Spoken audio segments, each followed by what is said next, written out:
Bonjour à tous. 250 personnes se sont rassemblées dans les rues de Dijon hier pour défendre les métiers du social et du médico-social. Des manifestations se sont également tenues à Besançon et à Chalon-sur-Saône à l'occasion de cette journée d'action nationale à l'appel des syndicats. Tous dénoncent le manque de moyens dans les métiers, dans le secteur, les conditions de travail en dégradation et des salaires jugés insuffisants. Avec justement au cœur des tensions la future convention collective unique étendue. L'intersyndicale craint que ce projet ne répondent pas aux attentes des salariés sur la question salariale notamment.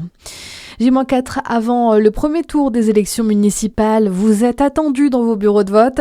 Un processus électoral désormais plus ou moins aussi adapté aux personnes en situation de handicap physique et intellectuel. Problème, le fait même de voter peut encore s'avérer compliqué, notamment pour les personnes handicapées intellectuelles. Plusieurs organismes comme dans le Doubs avec l'association Droit devant 25 et la Fondation Pluriel se mobilisent pour familiariser ces personnes au scrutin et leur permettre d'exercer pleinement leur citoyenneté. Clémence Lebary. Oui, et cela en donnant des points de repère clairs par le biais d'une formation. Elle se déroule dans une salle agencée comme dans un véritable bureau de vote, avec un isoloir et une urne transparente notamment.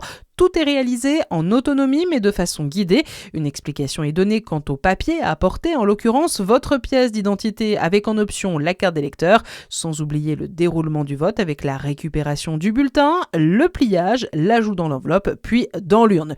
Une attention particulière est aussi accordée au choix des bulletins évidemment. Une synthèse des programmes et des positions des candidats est ainsi proposée. Merci Clémence. Et à noter qu'en France, 700 000 personnes sont concernées par ce type de handicap. Aujourd'hui encore, des milliers d'entre elles sont ou se sentent toujours exclues face au scrutin. C'est ce que rappelle aussi l'UNAPI, l'Union nationale des associations de parents d'enfants inadaptés. Dans le reste de votre actualité générale, une rencontre pour évoquer les conséquences économiques de la guerre au Moyen-Orient. Emmanuel Macron tient cet après-midi en visioconférence une réunion des chefs d'État et de gouvernement du G7.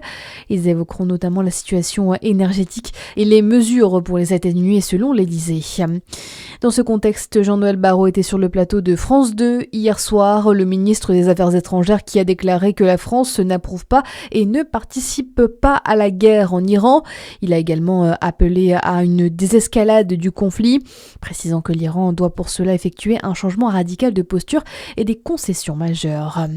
Enfin, un mot de sport, plus de 10 000 trailers sont attendus du 1er au 4 octobre prochain dans le cadre de l'Ultra Trail des montagnes du Jura.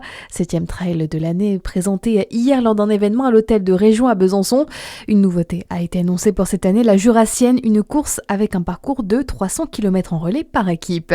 À suivre la météo sur Fréquence Plus.